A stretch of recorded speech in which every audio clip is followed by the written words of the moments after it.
Sejam bem-vindos a essa aula que nós vamos trabalhar com a teoria básica de outra área da inteligência artificial, que é o raciocínio baseado em casos, e logo na sequência vamos ver um exemplo de uma biblioteca em Python. A ideia dessa técnica é utilizar casos anteriores para inferir uma nova resposta. É muito parecido com a ideia de jurisprudência, que é um conceito da advocacia, que quando o juiz ele precisa tomar uma decisão sobre qual a pena vai aplicar para uma pessoa, o juiz pode consultar casos anteriores. Vamos supor que uma pessoa foi pega roubando no supermercado e alguma punição precisa ser aplicada.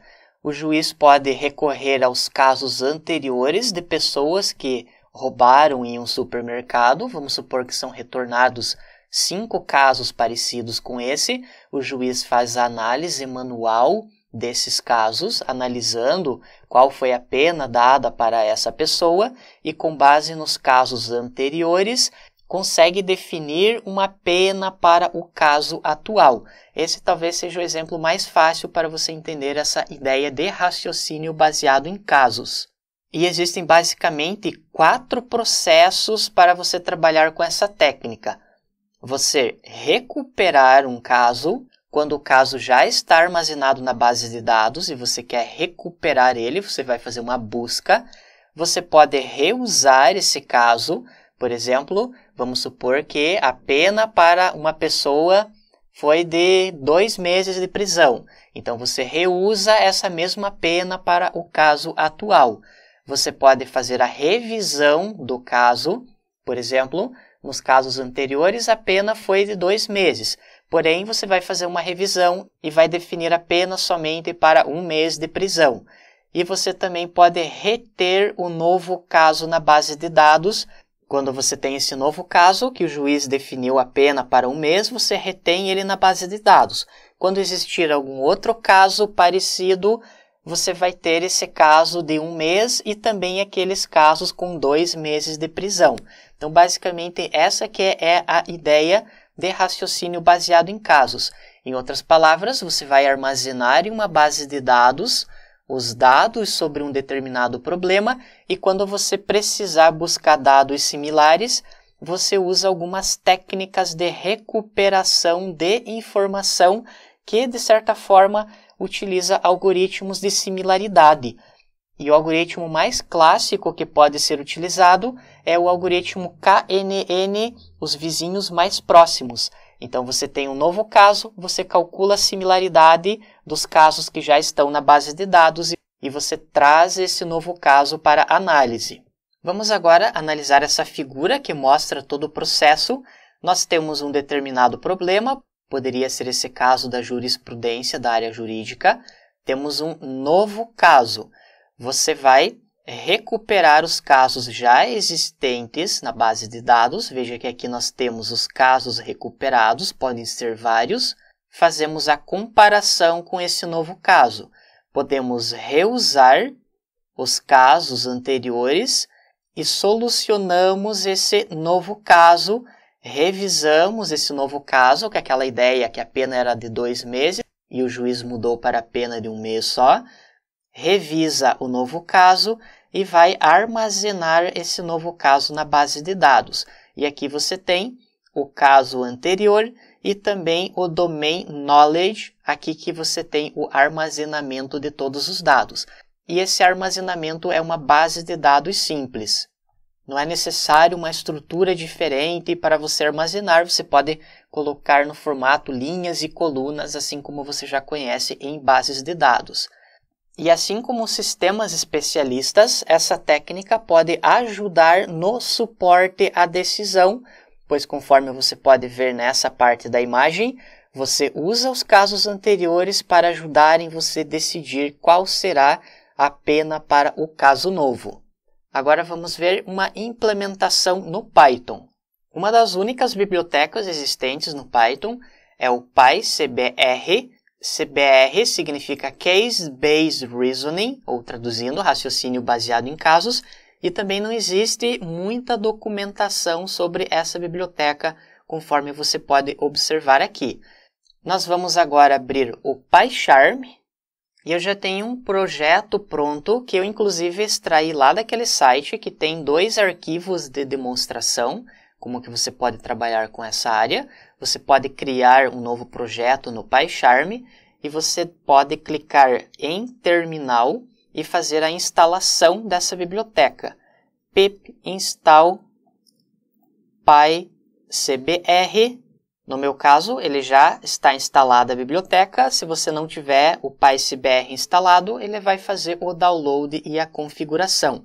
E aqui vamos analisar esse arquivo só para você entender basicamente o funcionamento, que ele é bastante simples.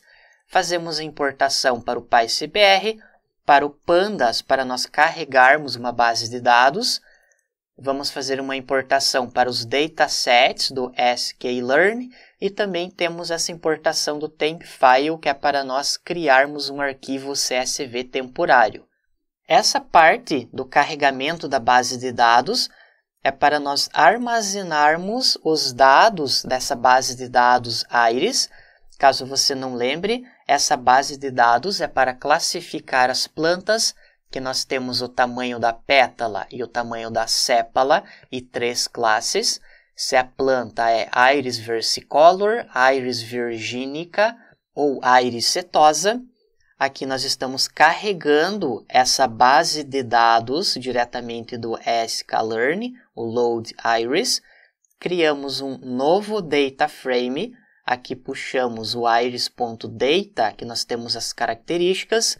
E como colunas, indicamos o feature names, que é o tamanho e largura da pétala e da sépala. Também temos as espécies, que nós buscamos iris.target, que aqui nós temos a ideia das classes, e logo na sequência indicamos que as espécies desse data frame será aplicado com esse target names. Só para ficar mais fácil para entender, eu vou clicar em Run, adicionamos um breakpoint, vamos fazer o debug, clicamos em Debug, vamos escolher esse arquivo iris, veja que o fluxo de execução já foi para essa linha. Se nós executarmos, veja que nós temos a base de dados iris já criada. Nessa parte data, nós temos os dados, e aqui podemos observar dentro de array que existem essas 4 características, que são as informações da pétala e da sépala da planta. Aqui, caso você queira visualizar o nome, temos o sepal length, sepal width, petal length e petal width. Primeiro nós fizemos o carregamento nessa variável iris. Criamos um data frame. Veja que esse data frame é uma estrutura de dados do Pandas e nós podemos observar aqui que nós temos exatamente os mesmos valores que estão nessa variável iris. Então, nós só mudamos do formato do NumPy, que quando você carrega o load iris pelo sklearn, ele vem no formato do NumPy. Mudamos para o formato do data frame. E aqui vamos adicionar as espécies. Veja que df espécies recebe iris.target. Se nós abrirmos o iris, veja que nós temos o target, que são as classes, ou seja, classe 0, classe 1, e aqui ele tem mais 50 linhas, que é a classe 2. Nesse caso, nós temos os tipos das plantas, que eu comentei anteriormente, que é o Iris setosa, virgínica e versicolor, que estão definidas por esses números. E logo na sequência, nós criamos esse df, que é a variável final. Vamos observar aqui o df, que nós temos 150 linhas, que é o número de plantas, e 5 colunas. Você pode observar aqui sepal length, sepal width, petal length, petal width. E aqui temos as espécies com os valores 0, 1 e 2. Então, basicamente, o que ele fez foi criar um data frame. Ele vai utilizar esse data frame para armazenar essa base de dados e depois nós vamos conseguir fazer consultas de similaridade, conforme nós vimos na parte teórica. Eu vou parar a execução E aqui é criado um arquivo temporário do tipo CSV com essa base de dados, quer dizer que nós criamos um data frame, transformamos para um arquivo CSV, e aqui nós criamos essa variável para definir os casos base. Assim como no sistema jurídico, você vai ter os casos passados das pessoas que roubaram o mercado. Nesse exemplo, nós teremos esses dados sobre as plantas que serão os casos passados. E veja que aqui nós chamamos o PyCBR Case Base, Simple CSV Case Base e passamos fname esse arquivo temporário. Basicamente, toda essa codificação acima foi para ler a base de dados, transformar essa base de dados em um arquivo CSV para nós conseguirmos fazer a leitura aqui. Depois nós definimos a função de similaridade, que ele segue essa ideia de similaridade linear, ele vai usar aqueles cálculos de distância. Eu crio essa variável recovery, dessa classe recovery, passamos esse quantil linear attribute, é um atributo linear, pois são numéricos, e aqui eu busco cada um dos atributos da base de dados. Na sequência, temos a função de agregação, que vai agregar as respostas, ou seja, a classe, que são o nome das espécies. Criamos um objeto do tipo CBR, passamos o CaseBase, o Recovered e o Aggregation. E veja que ele tem um server name, pois ele executa em um servidor web. Caso você já tenha ouvido falar da biblioteca Flask no Python, que ela é utilizada para você armazenar sistemas web. Essa biblioteca vai rodar via web. Criamos a aplicação. Essa é uma aplicação WSGI, que é Web Server Gateway Interface, que é relacionada a essa API Flask que eu havia comentado. E aqui fazemos um if, quando eu coloco esse main, quer dizer que nós vamos executar. Veja que ele coloca essa setinha de execução e app.run. Vamos clicar com o botão direito, Run Iris. Ele vai mostrar algumas mensagens aqui e veja que temos essa URL que você deve acessar ela. E aqui nós já temos o Iris Demo executando. Então, essa biblioteca vai gerar um servidor web para nós fazermos as pesquisas. Se nós clicarmos em Models, aqui ele tem as configurações do nosso modelo. Por exemplo, um caso ele é dado por esses atributos. Temos o Retrieval.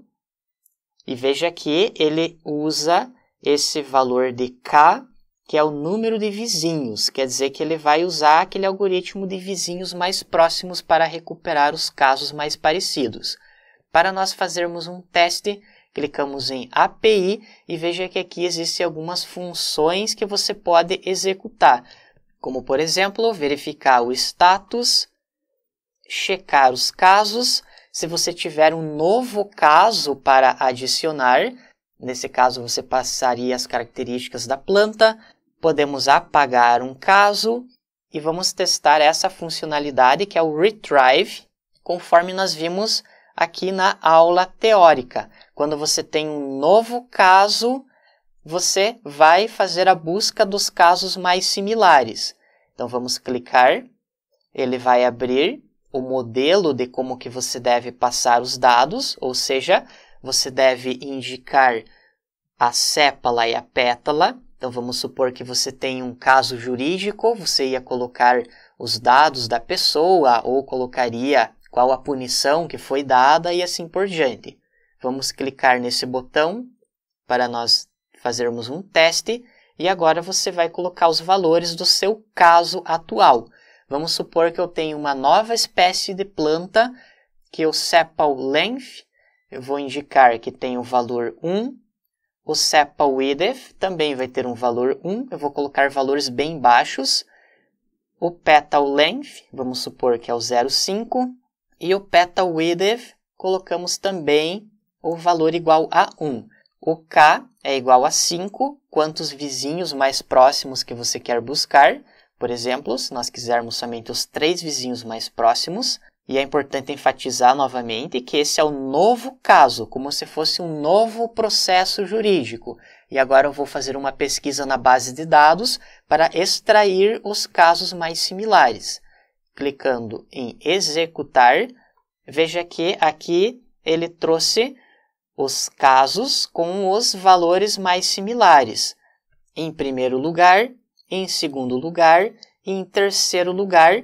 E ele trouxe qual é os IDs dos casos e também ele traz uma nota de similaridade.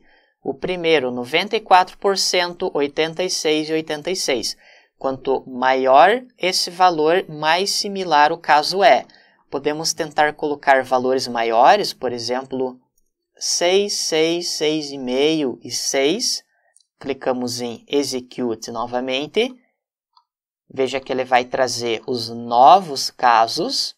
Esses são os casos mais similares. Você pode perceber que ele tem a tendência a trazer os maiores valores aqui. E veja que temos os valores de similaridade que são um pouco menores do que os anteriores.